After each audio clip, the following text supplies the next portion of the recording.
ಯಾಕೆ ನಿಮಗೆ ಖುಷಿಯಾಗಿಲ್ವಾ? ಯಾಕೆ? ನೀವು ಅನ್ಕೊಂಡ ಹಾಗೆ ನಿಮ್ಮ ಅಕ್ಕಂಗೆ ದೊಡ್ಡ ಆಪರ್ಚುನಿಟಿ ಬರ್ತಾ ಇದೆ. ಸಾರಿ, ಸಿಗ್ತಿದ್ಯಲ್ವಾ ಅದಕ್ಕೆ. ಬರ್ಲಿ, ನನ್ನಿಂದ ಕೈ ತಪ್ಪು ಹೋಗಿದ್ದ ಅವಕಾಶ ಹೀಗಾದರೂ ಸಿಕ್ತಲ್ಲ. ಒಟ್ನಲ್ಲಿ ನಿಮ್ಮ ಅಕ್ಕಂಗೆ ಒಳ್ಳೇದಾಗ್ಬೇಕು, ಅದೇ ನಿಮ್ಮ ಆಸೆ ಅಲ್ವಾ? ನಿಮ್ಮಂತ ತಂಗಿನ ಪಡೆಯೋಕೆ ಅವ್ರು ಕೋಟಿ ಜನ್ಮಕ್ಕೆ ಪುಣ್ಯ ಮಾಡಿರ್ಬೇಕು. ಹೋಗ್ಲಿ ಬಿಡಿ, ಅವರಷ್ಟು ಅದೃಷ್ಟ ನಾನು ಮಾಡಲಿಲ್ಲ. ವಿರಾಟ್. ಸಿಂಧು ಅವರೇ, ಈಗ ಮಾತಾಡೋ ಸಮಯ ಅಲ್ಲ, ಸೆಲೆಬ್ರೇಟ್ ಮಾಡೋ ಸಮಯ. ಯಾಕಂದ್ರೆ ನಿಮ್ಮ ಅಕ್ಕನಿಗಿಂತ ನಿಮಗೆ ತುಂಬ ಖುಷಿಯಾಗಿರೋದು. ಸಿಂಧು ಅವರೇ, ಸೆಲೆಬ್ರೇಟ್ ಮಾಡಿ. ಅಕ್ಕ ಅಮೆರಿಕಕ್ಕೆ ಹೋಗ್ತಿದ್ದಾರೆ. ಎಲ್ಲದಕ್ಕಿಂತ ಹೆಚ್ಚಾಗಿ ನನ್ನ ಮಾಮ್ ನಂಬಿಕೆ ಉಳಿಸ್ಕೊಂಡಿದ್ದಾರೆ.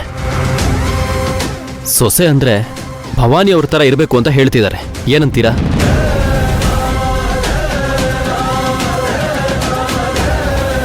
ಹೌದು, ಇವತ್ತು ಮಾಮ್ ಇಷ್ಟೆಲ್ಲ ಅವ್ರಿಗೆ ಹೇಳ್ತಿದ್ರು, ನೀವ್ಯಾಕೇನು ಮಾತಾಡೇ ಇಲ್ಲ? ಸಣ್ಣ ಅಪೋಸ್ ಕೂಡ ಮಾಡಿಲ್ಲ. ನೀವು ಯಾವಾಗ ಮಾತಾಡ್ತೀರಾ ಅಂತ ನಾನು ಕಾಯ್ತಾ ಇದ್ದೆ, ಗೊತ್ತಾ? ನನ್ನಿಂದ ತಪ್ಪಾಗಿದೆ ನಿಜ. ಅದಕ್ಕೆ ಪ್ರತಿಯೊಂದು ವಿಷಯ. ಸಿಂಧು ಅವರೇ, ನಮ್ಮಿಬ್ರು ಮಧ್ಯೆ ಆರ್ಗ್ಯುಮೆಂಟ್ ಬೇಡ. ನಾನೀಗ ಆಫೀಸ್ಗೆ ಹೋಗ್ಬೇಕು. ವಿರಾಟ್, ಪ್ಲೀಸ್ ಒಂದ್ಸಲ ನನ್ನ ಮಾತು ಕೇಳಿ. ಈಗ ನೀವು ನನ್ನ ಜೊತೆ ಮಾತಾಡಿ ನಿಮ್ಮ ಖುಷಿನ ಹಾಳು ಮಾಡ್ಕೋಬೇಡಿ. ನಾನು ನಿಮ್ಮ ಜೊತೆ ಮಾತಾಡಲೇಬೇಕು. ಪ್ಲೀಸ್ ವಿರಾಟ್. ಹೇಳಿದ್ನಲ್ವಾ ಬೇಡ ಅಂತ. ನನ್ನ ಜೊತೆ ನೀವು ಮಾತಾಡದೇ ಇದ್ರೆ ಈ ಮೂಮೆಂಟ್ನ ನೀವು ಇನ್ನೂ ಚೆನ್ನಾಗಿ ಎಂಜಾಯ್ ಮಾಡ್ಬೋದು. ತಲೆ ಕೆಡಿಸ್ಕೋಬೇಡಿ. ನಿಮ್ಮ ಆಸೆ ಅಂತ ನಿಮ್ಮ ಅಕ್ಕಂಗೆ ನೀವು ಅನ್ಕೊಂಡ ಹಾಗೆ ಎಲ್ಲ ಸಿಗ್ತಾ ಇದೆ. ಸರಿ ವಿರಾಟ್, ಇನ್ಮೇಲೆ ಅಕ್ಕನ ಬಗ್ಗೆ ಮಾತಾಡಲ್ಲ.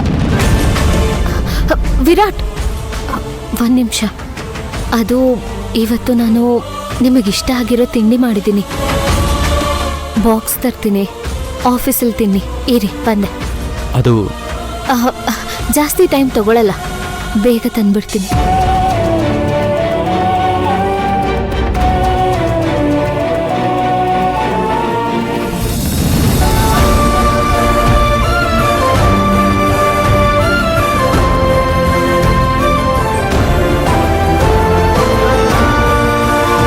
Wow, super Sindhu. ಕೊನೆಗೂ ನಿನ್ ಯೋಗ್ಯತೆಗೆ ಸರಿಯಾಗಿರೋ ಜಾಗನೇ ಆಯ್ಕೆ ಮಾಡ್ಕೊಂಡಿದ್ಯಾ. ಏನ್ ಹೇಳ್ತಿದ್ಯಾ ಅಕ್ಕ? ಏನಿಲ್ಲ, ನಿನ್ ಲೆವೆಲ್ಗೆ ಸರಿಯಾಗಿರೋ ಜಾಗ ಅಂತ ಹೇಳಿದೆ. ನೋಡಕ್ಕ, ನಾನು ವಿರಾಟಿಗೆ ಕ್ಯಾರಿಯರ್ ಕೊಡ್ಬೇಕು. ಪ್ಲೀಸ್ ಜಗಳ ಮಾಡಬೇಡ. ಅರೆ, ನಾನ್ ಯಾಕೆ ಜಗಳ ಮಾಡ್ಲಿ? ನಿನ್ನ ಹತ್ರ ಜಗಳ ಮಾಡೋದಕ್ಕೂ ನನ್ನಷ್ಟು ಯೋಗ್ಯತೆ ನಿನಗೆಲ್ಲಿದೆ? ಇನ್ಮೇಲಾದ್ರೂ ಬೇರೆಯವ್ರ ವಿಷಯದಲ್ಲಿ ಮೂಗ್ ತೂರ್ಸೋ ಚಾಳಿನ ಬಿಟ್ಬಿಡು. ನಿನಗೆ ಸಿಕ್ಕಿರೋ ಈ ಅಡ್ಗೆ ಕೆಲಸನ ಕರೆಕ್ಟಾಗಿ ಮಾಡ್ಕೊಂಡು ಹೋಗು. ಆಗ್ಲಾದ್ರೂ ಈ ಮನೆಯಲ್ಲಿ ಉಳ್ಕೊಳ್ಳೋದಕ್ಕೆ ನಿನಗೆ ಅವಕಾಶ ಸಿಗುತ್ತೆ.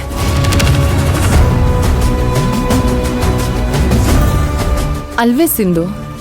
ವಿರಾಟ್ ನಿನ್ ಮುಖ ನೋಡೋದಕ್ಕೂ ಇಷ್ಟಪಡಲ್ಲ. ನಿನ್ ಮೇಲೆ ಉರಿದು ಬೀಳ್ತಾ ಇದ್ದಾನೆ. ಅಂಥದ್ರಲ್ಲೂ ಅವನಿಗೆ ಅಡ್ಗೆ ಮಾಡಿ ಅಡ್ಗೆನೆಲ್ಲ ಬಾಕ್ಸಿಗೆ ಹಾಕೊಟ್ಟು ಅವನು ಹೊಲ್ಸ್ಕೊಳ್ತೀನಿ ಅನ್ನೋ ಭ್ರಮೆನಲ್ಲೇನಾದ್ರೂ ಇದೆಯಾ ಹೇಗೆ? ನೀನ್ ಸಖತ್ ಜಾಣೆ ಬಿಡು. ಯಾವ ಸಮಯದಲ್ಲಿ ಏನ್ ಮಾತಾಡ್ಬೇಕು, ಏನ್ ಮಾಡ್ಬೇಕು, ಏನ್ ಮಾತಾಡಬಾರ್ದು ಅದೆಲ್ಲ ನಿನಗೆ ತುಂಬಾ ಚೆನ್ನಾಗಿ ಗೊತ್ತಿದೆ. ಇನ್ಮೇಲೆ ನಾನು ಅಮೆರಿಕಾ, ಲಂಡನ್, ಆಫ್ರಿಕಾ ಅಂತ ವರ್ಲ್ಡ್ ಟೂರಲ್ಲಿ ಬ್ಯುಸಿಯಾಗಿರ್ತೀನಿ. ಆದ್ರೆ ನೀನು ಈ ಮನೆಯಲ್ಲಿ ಕೆಲ್ಸದವಳ ಥರ ಅಡ್ಗೆ ಮಾಡ್ಕೊಂಡು, ಪಾತ್ರೆ ತೊಳ್ಕೊಂಡು, ಬಟ್ಟೆ ಹೊಕ್ಕೊಂಡು ಬಿದ್ದಿರು. ಯಾಕೇಳು?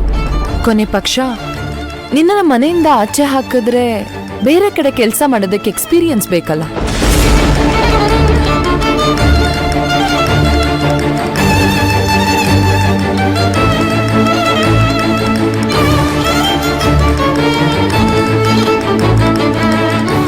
ಯಾಕಿಷ್ಟು ಚೇಂಜ್ ಆಗ್ತಿದೆ ಅಕ್ಕ? ನನಗೆ ತುಂಬ ನೋವಾಗುತ್ತೆ.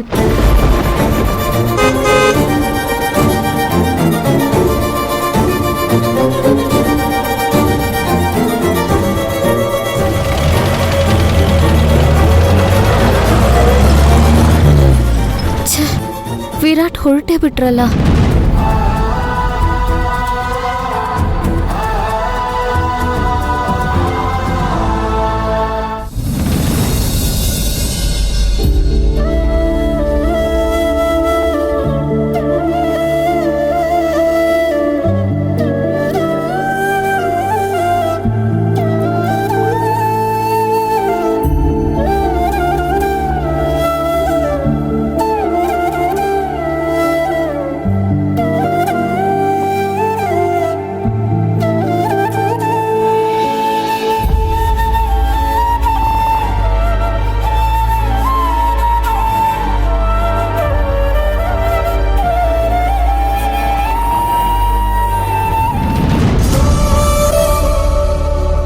ಯಾಕಮ್ಮ ಇದೆಲ್ಲ?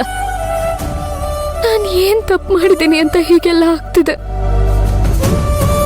ಈ ಪ್ರಪಂಚದಲ್ಲಿ ಯಾರು ನನ್ನವರು ಅಂತ ಹೇಳ್ಕೊಂಡು ಬೀಗ್ತಾ ಇದ್ನೋ, ಈಗ ಅವ್ರು ಯಾರು ನನ್ನ ಜೊತೆ ಇರೋದಕ್ಕೆ ಬಯಸ್ತಿಲ್ಲ. ಕೆಟ್ಟದ್ ಮಾಡ್ದವ್ರಿಗೂ ಕೆಟ್ಟದಾಗುತ್ತೆ, ಒಳ್ಳೇದ್ ಮಾಡ್ದವ್ರಿಗೂ ಕೆಟ್ಟದೇ ಆಗುತ್ತೆ ಅಂತ ನೀನು ಅವಾಗ ಹೇಳ್ತಿದ್ದ ಮಾತು ಈಗ ನಿಜ ಅಂತ ಅನ್ನಿಸ್ತಿದೆ. ಹೇಳಮ್ಮ, ಅಕ್ಕನ ವಿಚಾರದಲ್ಲಿ ನಾನು ಏನ್ ತಪ್ಪು ಮಾಡ್ದೆ? ಅಕ್ಕ ನಾನು ಹೇಳೋ ಪ್ರತಿ ಮಾತು ಬೇರೆ ತರನೇ ಅರ್ಥ ಮಾಡ್ಕೋತಾಳೆ. ನೀನ್ ನನ್ ಶತ್ರು ಅಂತ ನೇರವಾಗಿ ಹೇಳ್ತಾಳೆ. ನನಗೆ ಅವಳ ಮಾತಿಂದ ಎಷ್ಟು ಬೇಜಾರಾಗುತ್ತೆ ಅಂತ ಯೋಚನೆ ಮಾಡಲ್ಲ. ನೇರವಾಗಿ ಮಾತಾಡ್ತಾಳೆ, ಬಾಯಿಗೆ ಬಂದಿದ್ ಮಾತಾಡ್ತಾಳೆ. ಮುಂಚೆ ನನ್ನ ಅಕ್ಕ ಅಲ್ವಲ್ಲ ಅವಳು. ಅಕ್ಕನ ಕಣ್ಣಲ್ಲಿ ನನ್ನನ್ನು ನೋಡಿದ್ರೆ ದ್ವೇಷ ಬಿಟ್ಟು ಬೇರೇನೂ ಕಾಣದೇ ಇಲ್ಲಮ್ಮ.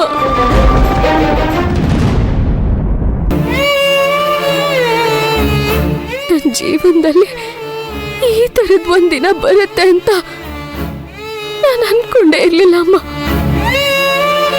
ಯಾಕೆ ನಾನು ಯಾರನ್ನ ಪ್ರೀತಿಸಿದ್ರು ನನ್ನನ್ನು ಬಿಟ್ಟು ದೂರ ಹೋಗೋದಕ್ಕೆ ಕಾಯ್ತಿರ್ತಾರೆ. ನೀನು ಅಷ್ಟೇ. ವಿರಾಟ್ಗೂ ನಾನು ಮಾಡಿದ್ ಯಾವ್ದೂ ಸರಿ ಅಂತ ಅನ್ನಿಸ್ತಾ ಇಲ್ಲ. ಅವ್ರ ಮಾತನ್ನ ಮೀರಿ ನಾನು ಏನೋ ಮಾಡ್ತಿದ್ದೀನಿ ಅನ್ನೋ ಅಸಮಾಧಾನ.